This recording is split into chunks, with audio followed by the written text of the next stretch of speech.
네, 그럼 교육 철학 하겠습니다. 이제 교육 철학 내용이 가장 양이 적어요. 근데 가장 중요해요. 얘가 나와서 중요한 게 아니라요. 이걸 알아야 교육과정을 할 수가 있어요. 그 교육과정에 뭐 교과 중심 교육과정, 경험 중심 교육과정, 학문 중심 교육과정, 인간 중심 교육과정 이런 거 나오잖아요. 걔네들의 다 근본 배경이 되는 것이 여기에 있는 교육 철학이기 때문에 이제 교육 철학 내용이 중요해서 똑같은 시간을 안배하는데 여기는 분량이 적어서 조금 더 자세하게 설명을 드릴 수 있을 것 같습니다. 여기 안에서는 처음에 나오는 교육 철학의 이해라는 부분이 있는데요. 그 부분에서 철학이 무엇인가 이런 부분은 그냥 배경 지식이라서 간단하게 넘어갈 거예요. 지금 처음에 나오는 게. 교육 철학의 연구 영역이니까 사실은 교육학이라는 게 이 교육학 전공자의 마음으로 교육학 시험을 보는 게 아니거든요. 이름은 교육학인데 교육학을 현장에 어떻게 활용할 것인가. 그러니까 그 교육학이 그 학문이 아니에요. 교육학의 학문을 배경으로 학교에 어떻게 적용할지 물을 한 그런 지식이기 때문에 얘는 좀 더 학문적인 내용이라서 간단하게 설명을 드리면요. 교육 철학의 연구 영역, 교육 철학이 어떤 것들을 연구하는지 철학의 분류에 따라 해보면 첫 번째는 철학자들이 되게 생각이 많고 논의가 많잖아요. 1번 존재론은 있냐 없냐에 관한 얘기예요. 뭐 이상향이 있냐 없냐, 이데아가 있냐 없냐 그런 것이 존재론이다. 쉽게 얘기하면 두 번째 인식론은 이게 진짜냐 가짜냐 그런 것도 많이 논의하죠. 어떻게 지식을 얻냐. 3번의 가치론은 이게 중요하냐 안 중요하냐. 그러니까 왜 중요하냐. 그런 것도 교육 철학에서 한다는 거죠. 4번에서는 결론에 도달할 때까지 그 생각하는 과정이 타당한가를 따지는 것이다. 지금 제가 설명한 거 있냐 없냐, 진짜냐 가짜냐, 무엇이 가치가 있냐. 이 결론에 이르기까지 과정이 타당하냐 이것을 다루는 학문이 이제 교육 철학이다. 교육과 관련해서. 그럼 자유학기제다. 그럼 자유학기제가 중요하냐 안 중요하냐. 왜 가치가 있냐. 우리 사회에서 자유학기제를 도입하는 것이 바람직하냐. 이런 논의가 다 교육 철학으로 살펴볼 수 있는 내용이라는 거죠. 그래서 이제 교육 철학은 이러이러한 일을 합니다. 첫 번째는 분석적인 기능을 합니다. 분석적. 그래서 용어를 명료화하고요. 선생님 대학원에서 이런 거 많이 하시잖아요. 내가 행복 교육에 대해서 연구를 한다. 교육부에서 전에 얘기했던, 요즘은 잘 얘기하지 않지만 행복 교육에 대해서 예를 들어서 제가 논문을 쓰겠습니다. 그럼 처음 시작하는 게 행복이란 무엇이냐, 그죠? 교육이란 무엇이냐, 이거에 대해서 몇 쪽씩 써야 될지도 몰라. 그럼 행복에 대해서 옛날에 아리스토텔레스는 이렇게 말했는데 현대사회에서 행복을 이렇게 말하고요. 교육이란 옛날에 막 다 나와. 그게 이제 분석적인 기능을 말하는 거죠. 그죠? 두 번째는 평가적인 기능이에요. 이게 바람직하냐, 자유학기제의 실시 확대는 바람직하냐, 고교학점제가 2025년부터 전국적으로 이제 다 적용이 되는데 바람직하냐라고 논의하는 거. 그 다음에 3번은 사변적인 기능입니다. 사변적 기능. 사변적인 기능은 생각할 사와 분별할 변자를 써서 방향성을 제시하는 거죠. 어떤 문제에 대해서. 그래서 이런 게 있습니다. 문제로 잘 안 나오지만. 4번, 4번은 이 모든 것을 종합하는 종합적인 기능입니다. 그래서 얘는 넘어갈게요.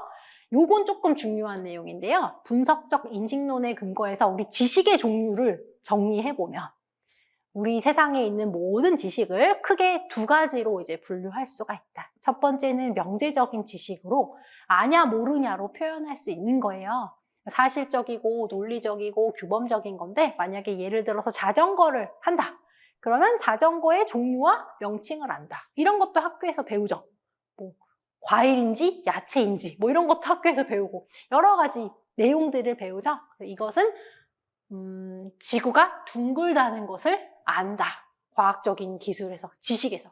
기본적으로 지구가 둥글어요. 이런 걸 아는 것을 명제적인 지식이라고 하고 과거에는 이게 더 중요했잖아요. 근데 요즘은 이거보다 이게 더 중요하다고 말하죠. 그래서 방법적인 지식입니다. 방법적 지식. 알면 뭐 하냐.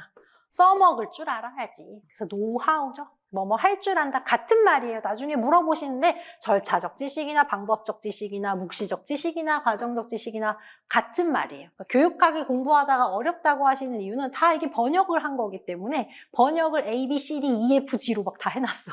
그럼 고민하지 않으셔도 돼요. 어떤 책, 어떤 명칭도 다 맞게 돼요. 대부분 선생님이 이것도 될까요? 다 맞아요. 그 책에 있다면. 그래서 이건 방법적 지식은 할 줄 아는 거다. 자전거의 명칭과 종류를 알았다면 이번에는 정말 자전거를 탈 줄 아는 걸 말하는 거고, 지구가 둥글다는 걸 알았다면 지구가 둥글다는 점을 이용해서 먼 바다를 항해할 줄 알거나 둥근 지구를 뭐 만들 줄 아는 걸 말해요. 선생님들 보시기에 요즘 교육이 몇 번을 강조하고 있나요? 2번을 강조하죠. 그럼 1번을 지식이라고 표현하면 요즘 2번을 뭐라 그래요? 역량이라고 많이 표현합니다. 할 줄 아는 역량. 그 1번을 열심히 했더니 우리 학생들이 할 줄 아는 거는 별로 없더라. 지식도 중요하지만 지식을 기반으로 할 줄 아는 것까지 가르치는 게 중요합니다. 이번에 경기도가 2024 정책을 내놨는데 역량이라는 단어가 또 도배가 되어 있더라고요. 교육과정을 보시면 역량이라는 단어가 도배가 돼 있습니다. 그러니까 할 줄 알게 실질적으로 할 수 있는 인재를 길러야 된다. 문제해결학습, 발견학습, 탐구학습, 구성주의, 수행평가. 이거 이제 귀에 딱지가 들도록 자주 들으실 텐데 현재 교육에서 많이 강조하고 있는 내용들이거든요. 그럼 얘네들의 특징이 뭐냐면 다 방법적 지식을 강조하는 거예요. 명제적 지식을 제일 쉽게 가르치려면 그냥 강의하면 돼요, 교사가. 자전거의 명칭에는 뭐가 있어? 외워! 시험 봐! 하면 되는데 할 줄 아는 거를 가르치려다 보니까 스스로 토의도 해보게 하고 학생들하고 발견학습, 탐구학습하게 하고 또 그걸 잘하는지 성장 과정도 보는 수행평가도 하게 되거든요. 이제 이런 내용의 배경이 있어야 교육 방법을 배우실 때 왜 이런 것들이 강조되는가, 프로젝트 학습이나 그렇게 이해하실 수 있습니다. 그래서 이 부분은 조금 중요하다. 지금 하신 것 중에서 방법적인 지식을 강조한다. 요즘 교육에서는. 그 다음에는 이제 마인드맵을 처음부터 보여드린 이유가 여기가 너무 중요해서 보여드렸어요. 교육 철학에서는 크게 두 덩어리로 나누는데 20세기 전반의 교육 철학, 그럼 주로 미국에서 온 것을 말해요. 이 부분이 교육 과정이랑 완전히 일치하기 때문에 잘 알아두셔야 되고요. 뒤에 나오는 20세기 후반의 교육 철학은 유럽에서 온 내용으로 요거는 배경 지식으로 좀 알고 계셔야 되는 부분이 있어요. 그래서 여기는 제가 앞잡다서 맨날 하는데 이제 청킹은 사실 많이 좋아하지 않아요. 왜냐면 청킹을 따주면 좋죠. 청킹 따주는 사람 누구인가요? 청킹을 잘 따주는 애 관심이 많은데 청킹을 땄다고 교육학을 쓸 수 있냐? 그건 또 아니야. 그러니까 나의 말로 이해한 거를 풀었을 줄 알아야 되거든요. 근데 요거는 이제 어려워하셔서 청킹을 따긴 따여서 진본 항제라고 외우는데 이거는 이 순서대로 이렇게 흘러왔기 때문에 이렇게 얘기하고요. 진짜 본 적이 없어서 항상 재미가 없는 철학이죠. 근데 열심히 공부를 하면 진짜 본 적이 없지만 항상 재미있는 철학이 될 거다. 진본 항제 계속 얘기해요. 나중엔 진본 항제 그러면 그거 이렇게 하십니다. 그 진본 항제 중에 별표가 여기 없고 여기 있죠. 주로 여기서 게임이 끝나요. 진보주의와 본질주의가 성격이 굉장히 달라가지고요. 얘랑 얘를 비교하다가 끝나요. 항존주의를 물어보기 시작하면 본질주의랑 비슷하게 닮은 부분이 있거든요. 그러니까 재건주의는 우리 학교에 다 담지 못하는 그런 한계들이 많이 있어요. 그래서 얘는 이제 변방. 핵심이 아니라는 거죠. 여기서 핵심은 진보주의와 본질주의고 요걸 잘 배워놓으시면 기출이 꽤나 많이 풀려요. 교과 중심 교육과정, 경험 중심 교육과정이 기출이 빵빵빵빵 터졌는데 요 내용만 알아도 교육과정을 몰라도 풀 수 있습니다. 이 철학이 녹아든 것이 교육과정이기 때문입니다. 첫 번째 이제 진보주의부터 진본 항제의 순서로 설명을 드릴 건데요. 진보주의에서는 누구를 알아야 될까요? 주의를 알아야 됩니다. 그죠? 주의죠. 주의가 식료품점 아들이었다고 하잖아요. 그러니까 우리 시대로 바꿔보면 동네 슈퍼 아들인 거죠. 어떻게 교과서를 열심히 보자고 얘기하겠어요. 슈퍼 아들인데 실용적인 게 중요하다. 경험이 중요하다. 이런 얘기를 하게 되겠죠. 그래서 전통교육을 비판하면서 아동 중심, 경험 중심 교육과정. 자, 오늘 이거 되게 많이 나왔는데 거슬러 올라가면 누가 있겠어요? 루소 있겠죠. 루소도 있어. 페스탈로치도 있겠죠. 쭉 있겠죠. 그러니까 이 사람이 혼자 아동 중심, 경험 중심을 한 게 아니라 배경이 있죠. 배경을 알면 쉽습니다. 올라가면 제일 끝에 이제 루소가 있을 거예요. 그죠? 18세기 루소의 자연주의에다가 듀이의 실용주의 있어. 듀이는 자기가 내가 진보주의야 라고 말한 적은 없어요. 근데 듀이의 사상을 이제 진보주의 사상이라고 정리가 되어 있는 겁니다. 교육 목적은 현실 생활에 적응할 수 있는 전인적인 인간 양성이다. 여기서 강조하는 거는 맨날 경험입니다. 경험을 통해서 배우는 거야. 강의를 통해서 배우는 게 아니라 학생들이 직접 막 문제를 맞닥뜨려서 경험을 해보고 실패도 해보고 그러면서 배우는 거죠. 그거랑 관련 있는 게 경험 중심 교육과정이 되겠습니다. 우리나라에서는 2차 교육과정에 들어오게 돼요. 경험 중심 교육과정. 다른 말로는 애들이 계속 뭘 만들거든요. 자기들끼리. 그래서 활동 중심 교육과정이라고도 말을 하게 됩니다. 교육의 원리에 대뜸 이제 심리적인 배열이라고 나와 있는데 심리는 누구의 심리를 생각해야 돼요? 학생. 그러니까 이 심리적 배열은 학생의 발달 단계를 고려하라는 얘기예요. 학생의 발달 단계. 이거는 학생. 근데 그 다 같은 말이에요. 1번하고 2번이. 아동의 발달 단계에 따른 배열을 해줘야 된다. 그럼 우리 교육할 때 학생만 고려하지 않고 또 뭘 고려해야 돼요? 역사 선생님, 역사를 가르치는데 학생의 발달 단계도 중요하지만 역사 학문에서 뭐가 중요한지도 중요하겠죠. 뭐를 먼저 가르치는지 다 지금 전 교과에 순서가 있잖아요. 그럼 학문을 고려할 수도 있고 학생을 고려할 수도 있는데 진보주의에서는 뭘 먼저 고려해요? 학생을 먼저 고려해요. 그것을 심리적 배열이라고 표현을 하게 되고 이 내용을 아시면 교육과정이 좀 쉬워집니다. 교육과정의 기본이 돼요. 그러니까 학생 심리, 심리적 배열이다. 아, 발달 단계를 중요시 여기는 거구나. 학생 중심이구나. 이렇게 이해하시면 되고요. 반성적 사고라는 단어가 나오면 주의구나. 진보주의는 키워드입니다. 여기서 반성은 잘못했어요. 그 반성이 아니고 리플렉션. 내가 내 경험을, 여러 가지 경험을 하면서 아, 이게 맞나? 이게 틀리나? 내가 왜 틀렸을까? 계속 생각해 보는 거죠. 누가? 학생이. 교사가 아니라 학생이. 그러니까 학생이 자신이 경험을 하면서 그 과정을 되돌아보는 반성적인 사고가 교육 방법이고요. 계속 들어보실 거예요. 문제 해결 학습, 프로젝트 학습, 개별 학습, 협력 학습. 이 바탕이 다 이제 주의의 사상이 있는 것이다. 사회적인 요구는 무시했어요. 이게 학생 중심으로 배우는 거지 이 학생들이 뚝딱뚝딱 경험하는 게 사회에서 필요한가 안 필요한가 이런 거는 관심이 없어요. 학생 중심. 그래서 굉장히 시간이 많이 걸려요. 애들 모래놀이 하라 그러면 애기들이 막 3, 4시간씩 하거든. 해 질 때까지 해. 비효율성. 그래서 배울 수 있냐? 배울 수도 있고 못 배울 수도 있어. 그래도 냅두는 거죠. 비효율성이라는 비판을 하기도 하고요. 기초 지식이 있다. 수학 교과 순서가 있는데 학생이 하고 싶은 대로 하죠. 교과 중요성을 간과했다. 제일 많이 나오는 게 기초학력 저하의 얘기가 나옵니다. 기초학력은 쓰고 읽고 배우고 외우고 문제 풀고 해야 되는데 경험을 하게 내비두기 때문에 그래서 요것은 요 부분을 알면 지금 기출이 풀리는 부분이 많이 있고요. 2번 정도 기출됐어요. 경험중심 교육과정이라는 이름으로. 진보주의가 경험중심 교육과정이니까 경험중심 교육과정의 장점, 단점. 주요 문장 읽어볼게요. 반성적인 사고는 실생활의 문제 해결을 위한 도구다. 자, 여기서 어떤 단어 뽑아내야 될까요? 반성적인 사고. 아, 요런 거가 진보주의라 그랬어. 경험 중심 교육과정이야. 교사의 역할은 조력자이자 안내자이다. 그러니까 주인공은 아니란 얘기죠. 경험에 의한 경험을 위한 교육. 어떤 단어를 뽑을 수 있을까요? 경험입니다. 그래서 경험 중심 교육과정이 왜 나왔는가? 여기서 나왔구나. 그래서 이 그림 보시면 원래는 교사가 왕이고 학생이 그냥 배우는 대로 선생님이 알려주신 대로 배우는 건데 학생이 왕이다. 학생 중심, 아동 중심. 현 교육에서도 강조하고 있는 내용이 되겠죠. 다음은 진본 항제니까 본질주의입니다. 제가 반대라고 했잖아요. 근데 진보주의를 보니까 학생이 왕이었어요. 그럼 본질주의는 누가 왕이에요? 교사가 왕입니다. 자, 교사가 왕일 때 뭘로 공부하자고 할까요? 교과서로 공부하자고 하겠죠. 학문으로 공부하자고 하겠죠. 그래서 완전 반대입니다. 왜 이렇게 반대로 돌아가게 됐냐면 에센셜리즘이거든요. 제가 에센스를 지금 보여드린 거예요. 에센스는 하나만 바르면 된다고 광고하잖아요. 본질적인 걸 담아놓은 걸 에센스라고 하잖아요. 본질로 돌아가자는 얘기인데 왜 이렇게 반대로 갔냐면 경제공황을 맞이하게 된 거죠. 그래서 경제공황을 맞이해서 되게 가난하고 힘들게 됐어요. 망했어.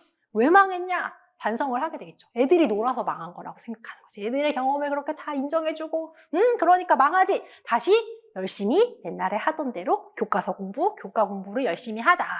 기초학력 저하가 문제다. 그래서 학자는 베글리 교육 목적은 문화전수라고 표현하는데 여기서 말하는 문화가 결국 교과서가 되는 거예요. 지금까지 배워온 것. 아까 스콜라 거기서 지금까지 배워온 것. 수사, 변증 뭐 이런 거가 되겠죠. 읽고 쓰고 세마기. 그래서 교육 내용은 문화유산이라고도 표현하고요. 전통, 지금까지 해온 거. 전통 교육의 장점을 다시 살려보자. 망했으니까 다시 살려보자. 근데 여기 두 가지가 돼요. 전기는 교과 중심 교육과정으로 인문사회 과학이니까 교과 중심 교육과정, 우리 알고 있는 교과서 강조하고 교과 강조하고 교사 중심으로 하는 건데요. 후기는 학문 중심 교육과정이라 그래서 요거는 교과만 중시하는 거고요. 교과를 중시하긴 중시하는데 학생의 발달 단계도 고려하게 돼요. 후기에는. 그래서 요거는 교과도 고려하고 학생의 아까 심리적 배열 그것도 고려하면 학문 중심 교육과정, 불운어가 나타나게 되는 거죠. 그래서 교과 중심 교육과정 우리나라 1차, 학문 중심 교육과정은 우리나라 3차 이렇게 들어와요, 우리나라에는. 그래서 두 가지가 같이 들어있는 게 본질주의입니다. 말도 본질이잖아요. 그래서 전기는 문화유산의 논리적인 배열. 여기서 논리적인 배열은 수학이면 수학, 역사면 역사, 체육이면 체육, 그 교과의 체계를 따르는 거. 두 번째 후기는 이제 학문 중심 교육과정이 되겠죠? 그래서 요거는 교과도 있지만 절충적 배열이다. 그 얘기는 교과 플러스 학생의 아동의 발달 단계, 학생도 같이 하자. 얘는 교과만 중요해? 얘는 교과에다가 학생의 발달 단계도 중요해. 요거는 무슨 교육과정이랑 연결돼요? 교과 중심 교육과정. 요거는 학문 중심 교육과정으로 연결됩니다. 그래서 학문 중심 교육과정은 학생의 발달 단계를 굉장히 고려하잖아요. 초등학교 때도 이순신 배우고, 중학교 때도 이순신 배우고, 고등학교 때도 이순신 배우고. 그럼 발달 단계를 고려해서 쉽게 배우고, 그 다음 조금 더 어렵게 배우고, 조금 더 어렵게 배우고. 지금 제가 뭐 하고 있어요? 나선형 교육과정 하고 있잖아요. 이거는 학문도 중심이지만 학생의 발달 단계도 중요하게 생각한다는 걸 말하죠. 그래서 그 두 가지로 전기, 후기가 나뉘게 되고요. 전기에는 당연히 교사 중심, 강의법. 후기에는 아동 중심이긴 하지만 발견학습, 탐구학습이 나오게 돼요. 그래서 발견학습, 탐구학습을 묶어가지고 교육 방법에서 또 다루게 돼요. 교육 방법에 관한 내용이잖아요. 그래서 교육 방법 영역에서 배우게 되는데 학문 중심 교육 과정에서 어떤 방법을 사용했나요? 그러고 기출로 나왔어요. 발견학습, 탐구학습을 써주는 것이. 그래서 학문 중심 교육 과정이 두 번, 세 번 정도 기출됐거든요. 그래서 그 부분에서 교육 과정이랑 교육 과정에서 다루게 되고 이 기출을 교육 방법에서 또 다루게 돼요. 여기서는 쓱 넘어가도 괜찮습니다. 그래서 본질주의를 비판합니다. 항상 비판이 있잖아요. 어떤 이론이 나와. 그 다음에 이론의 개념을 배웠어요. 특징을 배워요. 교육학은 장단점을 배워요. 이 이론의 한계점이나 비판점을 배우게 돼요. 본질주의 너희는 나빴어. 민주시민 양성에 부적합해. 이건 누가 얘기하겠어요? 진본 항제 중에 누가 얘를 이렇게 얘기하겠어요? 진보주의에서 얘기하겠죠. 주의가 민주시민 양성이죠. 그러니까 진보주의가 본질주의를 비판하겠지. 너희는 이렇게 해봐. 애들이 얘기를 하나. 애들이 입 다물고 있잖아. 응? 언제 토의를 하겠어. 민주시민 양성이 부족해. 그 다음에 이제 배우게 될 항존주의가 나오게 되는데요. 진본 항제 중에 항존주의, 더 복고, 더 뒤로 가는데 기본적인 지식과 기술 전수만을 중시하고 절대적인 진리, 고대 그리스 시대에 배웠던 그 고전 이런 것들을 너희가 소홀히 했다라는 것은 이제 항존주의가 말하게 돼요. 재건주의는 너네는 사회에 관심이 없어. 사회를 혁신하는데 교육과정이 보탬이 돼야지 뭐 하는 거야. 이렇게 비판을 하게 되죠. 이렇게 본질주의를 다 이렇게 비판하게 되죠. 어떤 차원이나 좀 다르니까요. 주요 문장은 가끔 이제 제시문에 잘 나옵니다. 기초로 회귀운동. 기본적인 것이 중요합니다. 교사는 문화유산의 전달자입니다. 여기서 얘기하는 문화유산이 뭐라고요? 교과입니다, 결국에는. 그동안 우리가 배워온 게 문화인데 배워온 게 읽고 쓰고 세막이라서 교과를 말하는 거예요. 항존주의는 더 뒤로 간다 그랬잖아요. 그러니까 진보주의는 앞으로 가. 그죠? 그 다음에 본질주의는 망했잖아. 옛날로 돌아와. 항존주의는 더 뒤로 가. 그럼 더 뒤로 가는데 사건이 있겠죠. 어떤 사건이 써 있어요? 2차 세계대전이요. 어떻게 교육이 엉터리길래 세계대전이 이렇게 일어나서 사람이 사람을 죽이고 말이야. 문제가 많아. 교육이 잘못한 거예요? 아닌 것 같아. 근데 항상 교육 탓을 하니까. 그래서 인간성 교육을 시켜야 되는데 너네들이 교과 교육을 시켰기 때문에 그러면서 인간성 교육, 고대 그리스 시대에 얘기했던 아주 오래된 인간성 교육을 강조하게 돼요. 그래서 허친스 아들러가 나오는데요. 이성의 철저한 도야를 해서 옛날 걸로 돌아가가지고 참된 인간성을 회복하자라고 인간성 회복하자고 얘기를 하면서 더 그레이트 북스, 그래서 고전 읽기를 강조하게 되고요. 일반 교양교육이나 옛날에 했던 진선미를 추구하게 돼요. 그럼 얘도 결국엔 교과 중심 교육과정으로 가게 돼요. 그죠? 우리가 애들하고 고전을 읽을 수 없으니까 이것도 교과 중심 교육과정의 토대가 된다. 그래서 항존주의는 어떻게 이해하시면 되냐면 항상 존재해왔다. 이 고전이나 고대 그리스의 그런 역사는 항상 존재해왔다. 항상 존재해온 것을 강조하는 교육과정이다. 항존주의, 시대에 따라 변하지 않는다. 인간성이 중요하다는 그런 개념은 여기서는 심리적 배열과 논리적 배열이 있었죠. 그럼 어느 쪽에 가깝습니까? 논리적 배열에 가깝게 되겠죠. 심리적 배열은 학생, 논리적 배열은 교과. 그래서 여기서 다시 논리적 배열을 강조하게 되고요. 교사 중심 수업입니다. 과거로 돌아갔잖아요. 항존주의에 대한 비판은 전인 교육에 위배된다. 이거 누가 얘기할까요? 진보주의가 얘기해야 되겠죠. 현실 경시, 소수의 지적 엘리트를 위한 교육. 그러니까 이 항존주의 고전을 읽으면 얼마나 어려워요. 교과보다 더 어려워. 옛날엔 괜찮았죠. 똑똑한 레벨이 높은 사람들만 교육을 받았으면 되니까. 근데 이렇지 않잖아요, 지금은. 그래서 이렇게 강조한 소수의 지적 엘리트만 이걸 따라갈 수 있는데 이렇게 할 거냐. 주요 문장은 이 하늘 아래 새로운 것은 하나도 없다. 과거에 했던 그 중요한 게 지금도 중요하고 항상 존재한다. 영원 불변하는 진리의 세계로 돌아가자라고 말해요. 정리해보면 진본, 항제가 있는데 현재가 중요해요. 과거가 중요해요. 더 과거, 복고. 더 중요해요. 미래를 중시하는 재건주의가 나오게 되죠. 재건주의. 보시면 컨스트럭트, 건설을 해야 돼. 사회를 건설하는데 재건, 다시 리컨스트럭션이에요. 다시 사회를 재건해야 되는데 어떻게 재건해야 돼요? 교육으로 재건을 해야 돼요. 그럼 사회가 지금 문제가 있잖아요. 우리 사회에 많은 문제가. 그럼 우리 누구 잘못이야? 교육의 잘못이야. 교육이 다시 얘를 일으켜 세워야 된다는 얘기죠. 한계가 있겠죠. 다시 세우자. 새로운 사회를 건설하자. 등장 배경, 비교적 현대적이죠. 사회 문화적인 위기가 생겼어요. 인종 갈등이나 불평등 문제가 생겼고요. 현대사회의 위기를 진보주의, 본질주의, 항존주의를 가지고 풀어보려고 했는데 풀지 못했어요. 그래서 얘네들이 가지고 있는 단점은 빼고 장점만 모아가지고 재건주의의 개념을 가지게 되고요. 개인의 사회적인 뭘까요? 자아실현입니다. 자아실현. 자아실현을 중요시하고 사회의 민주적인 개혁을 말해요. 계속 지금 사회 들어가죠. 제시문에 계속 사회 들어가면은 보나마나 재건주의죠. 그죠? 절충적인 배열을 하게 되는데 니은, 리을은 뭘까요? 논리적 배열. 그 다음에 심리적 배열. 그렇죠. 그러니까 교육학에서 이렇게 섞어 쓰는 거는 별로 특징이 없다. 초코는 초코 맛, 바닐라는 바닐라인데 섞이면 그 맛도 이 맛도 아니다.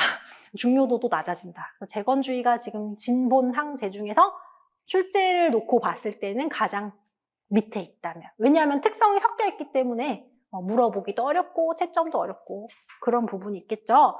요즘 현대에서 역량을 강조한다든지 미래 사회의 변화가 흐름이 세니까 교육이 디벗도 하고 뭐도 하고 AI도 하고 교육으로 뭔가 풀려고 하잖아요. 이제 그런 거는 재건주의의 밑받침이 되고 있는데 우리가 하고 있는 교육과정을 뜯어보면 이게 같이 들어있어요. 이런 부분은 재건주의 냄새. 이제 교육과정을 다시 읽어보실 거잖아요. 특강 오늘 내일 들으시고 교육과정을 뒤에 읽어보시는 게 이제 1월 1주, 2주에 하실 일들인데 읽어보면 교과를 굉장히 중요시하고 문화유산을 중요시해. 그러면 이거는 항존주의의 느낌이다. 이런 이제 컨셉을 가지고 그리고 민주시민 협동학습을 강조해. 이거는 진보주의 냄새인데 여러 가지 좋은 것들이 섞여서 교육과정에 담겨 있습니다. 딱 뭐다. 그런 건 없어요. 나중에 이제 면접하실 때 학생의 정치적 참여를 또 강조하는 부분이 있어요. 요번에 교육학 문제에서도 학생이 참여하면 순기능과 역기능을 물어봤잖아요. 그럼 학생의 정치적인 참여를 얘기했잖아요. 요거는 이제 재건주의라고 볼 수도 있고, 아니네, 학생이 민주시민의 양성에 굉장히 기여를 하네. 그럼 이거는 진보주의에서도 볼 수 있고. 그래서 이게 딱딱 떨어지진 않고 여러 개가 섞여 있는 것이 현상에 있다는 얘기죠. 재건주의를 비판하자면 너무 미래지향적이야. 교사의 역할과 민주주의에 대한 지나친 기대. 그럼 교사가 잘하면 사회를 다 구할 수 있냐? 그건 아닌데 너무 많은 기대를 걸고 있다는 거죠. 그래서 학교는 새로운 사회 질서를 세울 수 있냐? 그런 문장이 나오게 됩니다. 그래서 진본, 항제다. 중요한 건 뭐다? 진보주의와 본질주의인데 문제는 제법 많이 나왔습니다. 이미 문제가 제법 나왔어요. 그 다음 이제 20세기 후반의 교육 철학으로 가서요. 중요한 건 사실 2개밖에 없어요. 첫 번째 실존주의인데 오늘 어디서 나왔죠?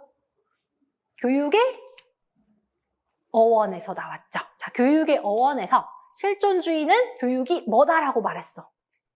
만남이라고 말했어요. 그죠? 만남. 거기서 나와요. 그래서 만남이라고 나왔어요. 지금 세계대전, 후기 산업사회와 비인간화, 현대 문명 비판, 인간성 회복 여러 가지 일들이 생겨가지고요. 지금 여기에서 나의 삶이 중요하다. 이건 나중에 상담에서도 계속 나와요. 실존주의가. 지금 여기 나의 삶이 너무 중요해. 옛날 노래 또 불러야 돼. 난 누군가 또 여긴 어딘가 지금. 그거야. 그게 뭐야? 실존주의야. 실존주의가 하고 싶은 거는 난 누군가 또 여긴 어딘가 지금. 이게 중요하다. 이게 실존주의가 하고 싶은 말이에요. 다 필요 없어. 너의 느낌이 중요해. 다 필요 없고 학생이 뭘 배웠는지 중요해. 응? 그게 실존주의가 하고 싶어요. 실존주의는 개개인의 개성을 존중한다. 자아 실현을 한다. 전인 교육을 지향한다. 여기 나왔죠? 그래서 학생 각자의 실존에 맞는 알맞은 만남을 예비하는 사람. 그래서 이 학생한테 훌륭한 만남을 내가 준비해야 되는데 하나의 틀이 아닌 거죠. 얘한테는 자상한 교사였다가 얘한테는 엄한 교사였다가 쟤한테는 엄마 같은 교사였다가 다 다를 수 있잖아요. 학생한테 감동을 주는 그 포인트를. 그걸 교사가 개개인에게 맞춰서 자아 실현을 해줘야 되는 게 실존주의에서 원하는 교사의 모습입니다. 이런 교육은 갑자기 이루어진다 그랬잖아요. 아까 계단 처음에 보여드렸듯이 쭉 올라가는 게 아니라 어떤 선생님, 인생의 선생님을 만나서 가르침을 받는 거죠. 그래서 그런 것을 비연속적인 교육이다. 갑자기 받는 거지. 매일매일 받는 게 아니죠. 단속적인 교육이다라고 말하고요. 볼로브, 부버, 메를로, 뽕티 뭐 이 정도. 뽕티만으로도 한 학기 수업을 대학원 때 들었네. 그러니까 뽕티 들어도 어렵더라. 그러니까 그냥 이거는 교육학에서 다 다룰 수 없지만 실존주의라는 게 있다. 실존주의와 관련해서 현상학이라는 학문이 있거든요. 저는 현상학이랑 안 맞아. 현상학은 내 생각, 내 느낌을 가지고 연구하는 거예요. 그러니까 어떤 분이 수영을 해. 수영을 막 해. 그리고 집에 와서 일기를 써. 오늘 나의 수영했을 때 느낌이 어땠어? 그 다음날 또 수영을 해.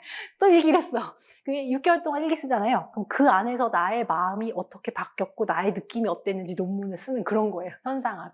현상학은 누구가 중심이에요? 내가 중심이에요. 그럼 교사 입장에서 누가 중심이에요? 학생이 중심인데 개개인의 학생이 중심이 되는 거죠. 포스트 모더니즘입니다. 실존주의보다 여기서는 교육 사철학에서는 포스트 모더니즘이 중요합니다. 그러니까 포스트 모더니즘 이제 미술에서도 시작되잖아요. 어떤 사람이 남자 변기, 유럽에 있는 남자 변기를 하나 딱 갖다 놓고 이 예술품이다. 사람들이 싸웠죠. 이게 무슨 예술품이냐. 변기를 만든 것도 아니고 그린 것도 아니고 그냥 갖다 놓고 예술품이 아니다. 근데 예술품이다. 왜냐면 내가 그걸 예술품이라고 생각했으니까 예술품이다. 거기서 이제 포스트 모더니즘이 시작됐다고 보는 거죠. 주지주의 교육이 원래 있는 교과서를 가르치고 교사가 생각하는 지식이 맞고 학생이 생각하는 지식이 틀렸다. 이런 컨셉이 무너지게 되면서 보편적인 진리의 존재를 의심한다. 보편적인 진리는 다른 말로 뭘로 바꿀 수 있나요? 똑같게. 절대적인 진리라고 말할 수 있겠죠. 그러니까 절대적인 진리에 대해서 포스트 모더니즘은 부정을 하는 거예요. 그럼 절대적인 진리랑 반대말은 상대적인 진리죠. 그러니까 상대적인 진리를 인정하는 거예요. 상대적 진리를 인정해. 그래서 나는 A를 가르쳤는데 이 과정에서 학생이 B를 배웠어요. 그래도 괜찮아. 너가 B를 배울 수도 있지. 포스트 모더니즘에서. 다양한 가치, 신념, 문화의 차이를 인정한다. 쉽게 표현하면 내 생각도 맞고 네 생각도 맞아. 선생님 생각도 맞고 학생 생각도 맞고. 공교육을 재개념화하게 돼요. 다양한 형태로 교육을 추구하게 되고요. 지식관이 중요합니다. 그래서 여기서 주로 5급 문제 꽤 많이 나왔는데요. 지식관과 학습자관을 물어봐요. 그러니까 지식에 대해서 어떻게 생각하냐, 포스트 모더니즘에서. 그럼 정답은 상대적인 지식이죠. 지식이 절대적인 게 없고 이것도 맞고 저것도 맞는 상대적인 지식입니다. 학습자관, 학생에 대한 생각을 포스트 모더니즘 관점에서 물어봐요. 뭐라고 답하면 될까요? 능동적인 학습자다. 학습자가 수동적이면 못 배워가요. 항존주의나 본질주의에서는 수동적으로 선생님이 하시는 말씀 얘기하고 들으면 돼.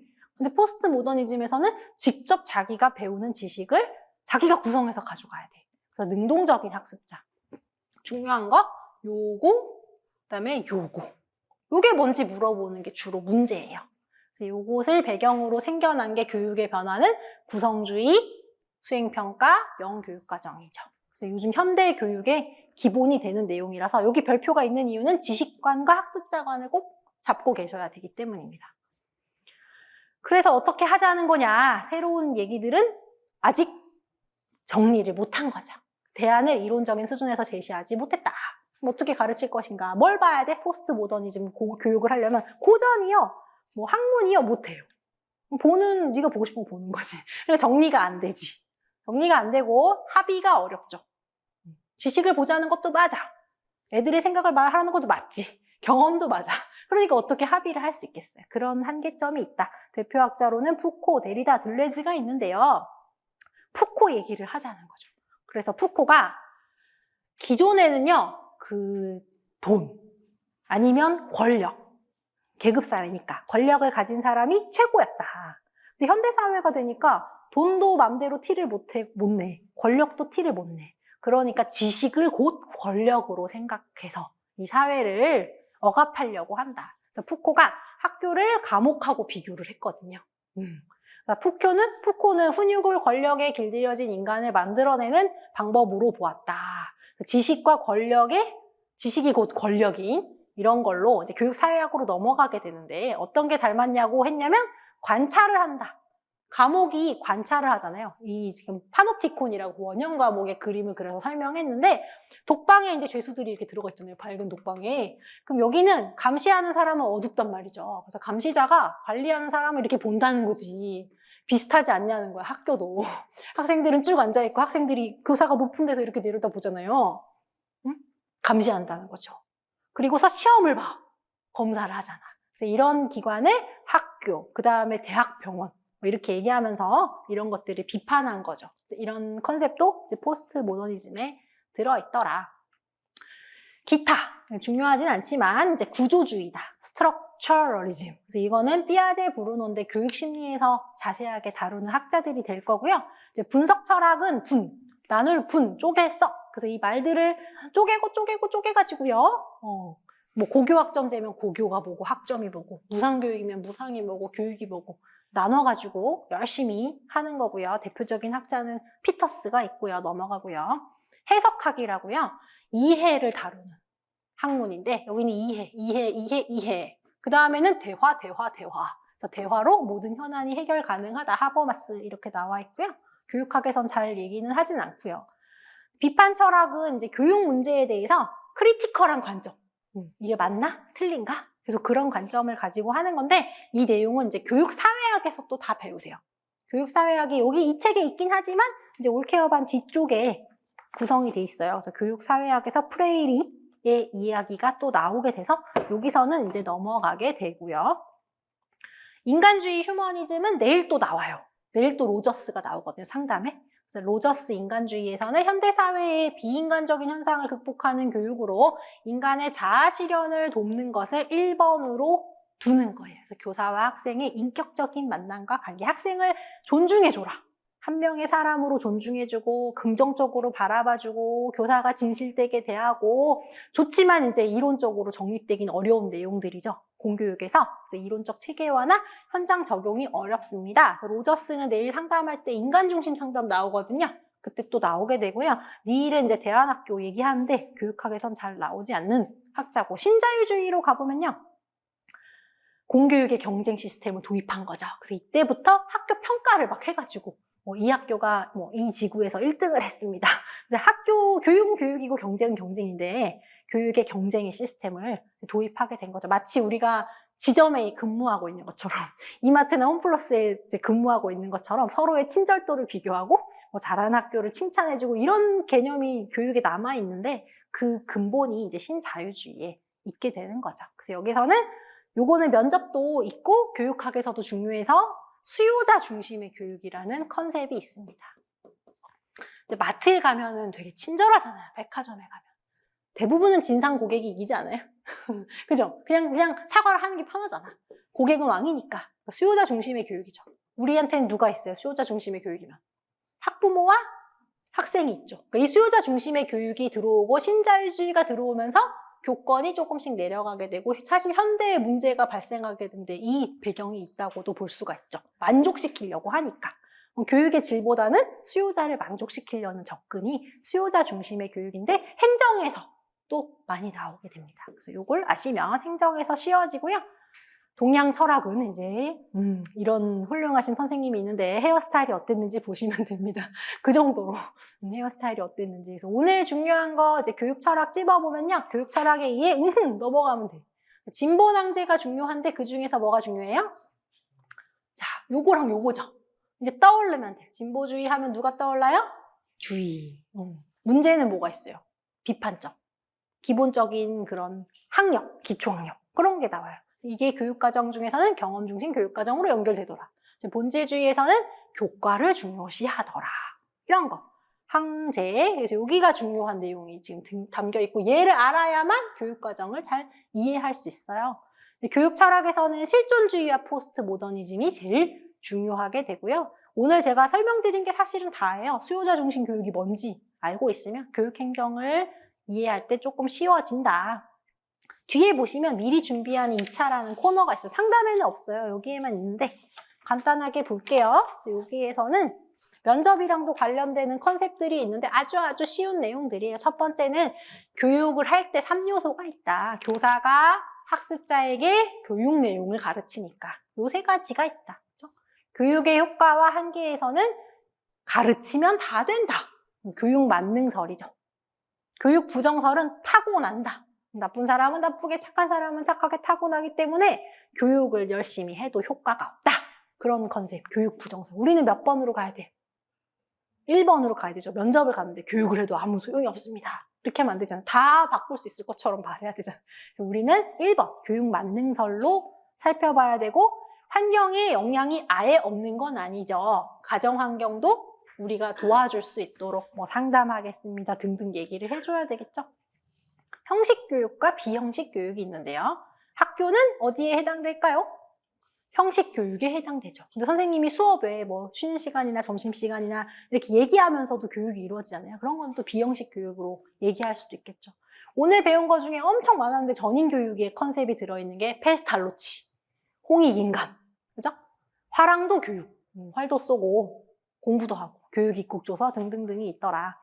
교사의 직무, 이거 나중에 면접할 때 외우게 되실 거예요. 그래서 적극적인 의무와 소극적인 의무가 있는데 눈으로 보면 적극적인 의무는 해야 된다는 거야? 안 해야 된다는 거야? 해라. 교사는 교육 및 연구활동 열심히 해라. 선서를 해요. 나중에 교육청에 가서 생각났어. 교육청에 가서 이렇게 발령 받으러 가면 이렇게 봉투를 줘요. 대봉투. 거기 안에 이제 가야 될 학교랑 선생님의 기본적인 신상 명세서가 들어있어요. 그럼 교육청에서 그걸 주면 이걸 들고 이제 학교에 가는 거죠. 그럼 교육청에 쭉 가면 교육청, 여기는 동작관학 교육청이다. 그럼 교육청장이 나와가지고 다 같이 선서 이렇게 해요. 선서의 의무. 그리고 이제 열어보고 막 우는 거야. 먼 학교 나왔다. 이 학교는 힘들다던데 누구는 아싸, 너랑 나랑 같은 학교다. 이렇게 되겠죠. 선서, 성실, 복종의 의무. 복종 왜 있는 걸까? 품위 유지의 의무. 어디 나가서 막 도박을 한다든지 사행성, 마약을 하면 안 된다는 거 품위 유지를 해라, 공무원으로서. 비밀 엄수의 의무. 비밀을 엄청 많이 다루잖아요. 개인정보, 학생의 주민등록번호, 성적 이런 거. 그러니까 얘는 지켜라. 2번은 절대로 하지 마라. 정치활동의 금지의 의무. 어떤 당을 막 지지한다든지 학생들 앞에서 얘기한다든지 집단행위의 제한, 모여가지고 뭐 하면 안 되고 영리 업무 및 겸직금이. 요즘 이거 사교육 뭐 카르텔 이래가지고 많이 잡아내는데 뭐 공교육 교사가 어디 가서 뭐 강의를 한다든지 교장 선생님이 허락 없이 강의를 하고 뭐 돈을 번다든지 이러면 안 된다. 미리 보고를 하고 가야 된다. 그런 내용이에요. 그래서 요거는 면접할 때 다시 보게 되고요. 이제 외워보고 써보고를 보면 은근히 많아요. 은근히 많은데 꼭 외워라, 꼭 써라가 아니라 외우려고 애를 써라. 모르면 책을 자꾸 찾아라. 그래서 찾다 보면은 이런 거구나. 그렇게 어려운 내용은 아니라서 날짜 써서 이렇게 써보는 그런 표가 있고 미리 복사해 놓으시는 분도 있어요. 이거 하기 전에. 그래서 복사한 거 막 해보고 나중에 가서 돌려보시는 분들이 있고 교육사 철학을 다 했네요. 그래서 이제 내일 생활지도와 상담을 하겠는데요. 이걸 마치기 전에 우리 교육사 철학을 열심히 볼 기회가 많지 않기 때문에 다시 앞으로 돌아가서 이제 말풍선 문제만 쫙 풀어볼게요. 말풍선이 무엇이냐? 10족입니다. 10족을 보시면요. 이러이러한 일이 있어요. 얘를 이제 말풍선이라고 한다. 그래서 오늘은 원래는 이제 강의를 되게 천천히 나가기 때문에 얘를 막 들고 중요한 내용 천천히 나가기 때문에 고민해보세요. 연필로 풀어보세요. 그리고 그 다음 시간에 풀어드리는데 이제 교육사철학은 그럴 뭐 여유가 없다. 변방이라서. 그래서 오늘 다 해버릴게요. 성장의 비유와 가장 반대되는 교육의 비유는 누굽니까? 주형의 비유입니다. 빙고. 4차 산업혁명 시대에 평생교육이 더욱 강조되는데요. 그 이유는 무엇일까요? 사회 변화의 속도가 어떻기 때문에? 빠르기 때문에. 우리가 애들한테 훌륭하게 가르쳐줘도 애들이 막상 성인이 되면 우리가 가르쳐준 거를 못 써먹을 수가 있어요. 그러니까 애들이 알아서 자기주도적으로 공부하는 평생학습자가 돼야만 해요. 평생학습자에서는 뭐라 그래요? 학습자를 페다고지가 아니라 안드라고지의 컨셉에서 얘기하게 되죠. 자기주도적인 학습, 학습자 개개인의 경험을 자원으로 보는. 그래서 자기주도적인 학습력이 왜 중요해? 산업혁명 시대에 너무 사회가 빨라서 학교 교육이 커버해 줄 수가 없기 때문에 그렇다.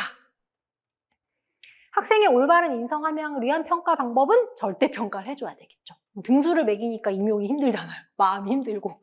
다 통과했어 하면 좋겠는데 그 절대평가죠. 수행평가. 과정을 중시하는 그런 과정 중심 평가도 가능하겠죠. 여기에 들어갈 수 있는 거. 이거는 이제 괜찮아요. 교육평가에서 아주 자세하게 배울 거예요. 교육평가의 영역이긴 합니다. 이 내용이. 다문화 교육 효과적으로 실천하려면 무엇이 뒷받침해야 될까요? 교사는 공평한 교수법, 공평하게 가르쳐줘야 되고요. 다양한 교육 내용을 통합할 수 있어야 돼요. 이 얘기는 만약에 백인 문화다. 미국에서 백인 문화면 백인에 관련된 거, 백인이 좋아할 만한 그런 문화 취향만 가르치는 게 아니라 우리 반에 있는 모든 친구들의 배경을 고려해서 교육 내용을 넓게 잡으라는 거예요. 학교는 학교 문화를 개선을 해야 되겠죠. 크게 보면. 요즘 교육학 문제가 이제 과거에 중요했는데 작년에 좀 시들했지만 다시 또 어렵게 나올 수 있는 부분이 똑같이 질문을 주고 교사 측면, 학교 측면에서 각각 답하라고 하는 문제. 그러니까 이해를 했지만 두 가지를 꺼내야죠. 교사 측면에선 이렇게, 학교 측면에선 이렇게. 그래서 이런 문제를 많이 연습해 보실 거예요. 다문화 교육을 잘 가르치려면 교사는 어떤 점에 유의해야 할까요? 책에 있습니다. 사실은. 그죠? 협동학습도 시켜주고 학습 자료에 인종차별적 요소가 있는지 파악하고 교과서를 봤는데 쫙 넘겨봤는데 한국 교과서니까 한국 애들만 있네요? 문제가 있다는 거죠. 요즘 그런 교과서 다 떨어진다. 애들이 다 검정머리야. 그럼 안 돼.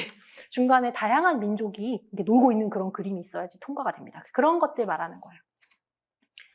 온라인 수업에서 교사가 학생의 자기주도적 학습 능력을 신장시키는 방법. 자기주도적 학습 능력 신장은 끝도 없는 과제인데 선생님이 임용 공부를 하는데 자기주도적으로 공부를 해야 돼요. 임용이랑 똑같아요. 그러면 스스로 계획을 세워야죠. 강사가 세우는 게 아니고 선생님이 스스로 계획을 세워가지고 학습 플래너. 잘한 날에 달력에 동그라미. 마음에 안 드는 날 세모. 이런 거 하라는 거예요. 자기주도적으로. 또 학생은 교사와 대화하거나 상담을 해서 얘가 자기주도적 학습을 잘 못하고 있는데 그런 것을 추구하는 메타인지가 부족한 건지 아니면 학습 방법을 모르는 건지 그런 것도 파악해야 되고요. 우리 반에서 자기주도적 학습을 잘하는 친구랑 대화를 해보게 할 수도 있잖아요. 그래서 교사가 어떤 것들을 방안은 굉장히 다양하겠지만 요즘 실천 방안을 묻는 문제도 제법 출제가 되고 있죠. 학습자 측면에서 대안교육의 의의는 대안교육을 왜 가냐는 거죠. 저기 부천, 광명 이런 데 가면 대안교육 경기도에 되게 많습니다. 거기 보면 애들이 막 상추 따고 있고 꽃 보고 있고 막 웃음소리가 끊이질 않아요. 공교육에서는 웃음소리가 없어. 가보면 운동장이 조용해. 근데 대안교육은 애들이 너무 즐거워요. 왜 즐거울까? 이것 때문에. 교육 내용이나 방법을 선택할 수 있기 때문에. 그래서 대안교육에 대한 수요가 많고 굉장히 많이 이루어지고 있는데 이제 교육 내용 교육. 어떤 학교는 나오면 인정되기도 하고 어떤 학교는 이제 검정고시를 봐야만 학력을 인정받기도 하는데 이제 교육 내용 교육 방법을 선택할 수 있다. 이 문제를 왜 냈냐면 이런 선택권을 공교육에서도 주려고 노력을 해야 되기 때문이죠. 일부. 교사의 윤리성을 강조하기 위한 노력의 차원을 말했어요. 교사의 윤리성은 어떤 배경에서 나오냐면요. 전문직관에서 나오죠. 전문직관에서 교사의 윤리성을 강조하잖아요. 교사 측면에서는 성찰, 반성이죠. 다시 말하면. 전문적인 학습 공동체를 하면서 함양할 수가 있다. 면접에서는 만능 답안이 됩니다. 전문적 학습 공동체에서 다 배울 수 있어서 학교 측면에서는 윤리성과 관련된 교직원 연수 엄청 많이 받게 돼요. 학교 분위기 조성 자체도 윤리성을 강조해야죠. 그래서 얘는 답이 없어요. 꼭 적고 싶으시면 나중에 또 인강 무료로 신청하셔서 보시면 되는데 답이 없어. 그냥 생각을 해보면 돼요.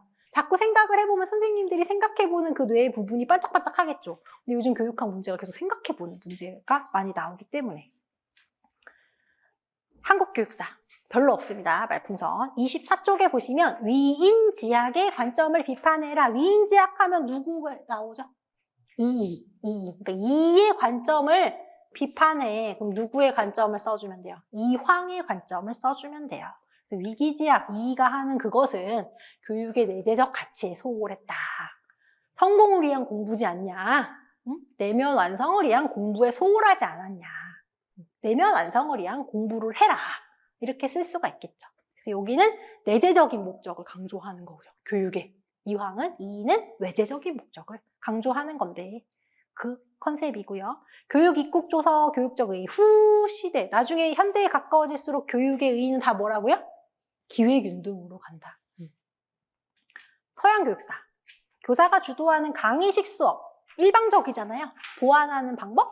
소크라테스의 문답법 말했죠. 그래서 반문법은 모르는 걸 모르다가 내가 모른다는 거를 알게 만들어주고 그러면 제가 모르겠습니다. 가르침을 주십시오. 그러면 이제 그때부터 스스로 배워가도록 삼파법, 조력하는 방법이죠. 그래서 반문법, 삼파법이 들어있는 문답법을 얘기하게 되고요. 우리나라 교양교육하면 누구죠? 아리스토텔레스죠. 그래서 교양교육의 문제점이 뭐냐? 교양교육에 배정된 시간이 사실은 많진 않죠. 그래서 공교육에서 어떻게 보완할 수 있냐? 창의적 체험활동에서 할 수 있고요. 우리 시수 증감하는 것도 교육과정 읽어보시면 이제 댁에 가서 교육과정 여기 뒤에 있어요. 그래서 읽어보고 밑줄 다 쳐놨는데요. 보다 보면은 은미체, 예술교과는 시수를 줄일 수가 없게 돼 있어요. 그럼 그것도 교양교육이 중요하다는 것을 배경으로 두고 있는 거죠. 도제교육의 장점, 전문가를 봐요. 전문가를 보면서 전문가의 문제 해결 능력이나 전문가의 사고 능력을 습득해요. 똑같이 교육 방법에 다시 나옵니다. 이 내용이. 로크의 형식 도야설과 연결돼요. 배우기만 하면 다 써먹을 수 있어 그거죠. 그러니까 교과 중심 교육과정으로 연결되게 되겠죠. 루소의 자연적 본성을 따르는 교육과 현대교육의 유사점, 학습자 중심이다. 아동 중심이다. 이런 것들에 기반을 준 교육이다. 루소 나왔고요. 루소의 관점에서 현대 우리나라 교육의 문제점을 진단해 본다면 선택권이 많이 없다. 루소의 입장에서 봤을 때는. 그러니까 학생 선택권을 높여줘야 된다.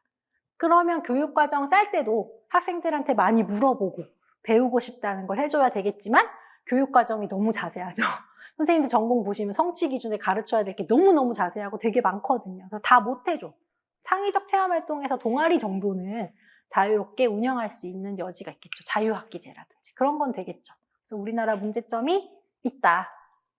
전인교육 관점의 페스탈로치의 3H 해석해보자. 그럼 3H가 헤드, 하트, 핸드인데 다시 해보면 헤드는 뭐예요? 지, 하트는 더, 핸드는 체. 그러니까 결국 이것이 전인교육이다. 지식, 기능, 태도 이렇게 표현이 되더라. 학교 중 학생 중심 교육과 관련되는 페스탈로치 학생 중심 교육에서 뭐가 될까요? 자발성 됩니다. 교사의 자발성이 아니라 학생의 자발성을 고려해서 가르쳐라. 또 있네요. 또 뭐가 될까요?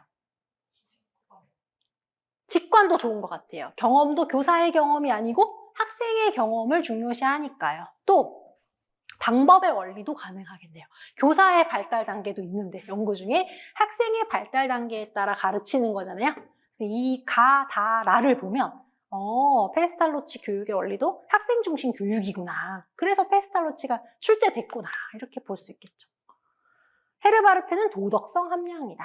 현대에도 도덕성에 대해서 굉장히 고민 많이 하고 있고요. 인성교육이라는 이름으로 계속 얘기하고 있죠. 그래서 그런 것들 유사하더라. 마지막, 교육사철학으로 가면요. 미래교육에서 강조해야 할 지식의 유형, 라일의 지식의 유형이면 방법적 지식. 다른 말로 뭐가 있을까요? 절차적 지식 맞습니다. 그래서 지식을 배우지 않고 배우는 것을 할 줄 아는 능력을 보는 게 중요하다. 이런 배경을 가지고 역량이라는 단어가 나오게 되죠. 할 줄 알게 가르쳐야 된다. 진보주의 주요 교육 내용과 방법. 여기 힌트는 줬어요. 그럼 주요 교육 내용은 경험입니다. 다른 말로 표현하면요. 활동입니다. 학생이 활동하는 게 경험이니까요. 동아리 활동이라고 그러죠. 그죠? 요즘 동아리 활동에 그 활동이 왜 붙었냐는 거죠. 여기 배경이 있는 거죠. 방법. 교육 방법은 어떻게 해요? 반성적 사고, 문제 해결 학습 프로젝트 다 교사가 조력하는 형태고 학생이 중심이 되는 방법입니다. 진보주의와 본질주의에서 교사의 역할은 어떻게 다를까요? 진보주의에서는 교사는 안내해야 됩니다. 주인공이 아니죠. 본질주의에서는 교사가 전달을 해야 됩니다. 체계적으로 문화유산, 교과를 전달하는 입장이 되기 때문에 얘네 두 개는 극명하게 달라가지고요. 시험 문제 많이 나왔고 많이 물어볼 수 있는 내용이 들어있죠. 포스트 모더니즘의 교육적 의의는 교육 내용은 배웠어요. 상대적인 지식이다. 그죠? 방법은 만들어가는 거예요. 학생이 지식을 제가 만들어가지고 주는 게 아니라 학생이 학교에 왔으면 지식을 자기들끼리 만들어야 돼요.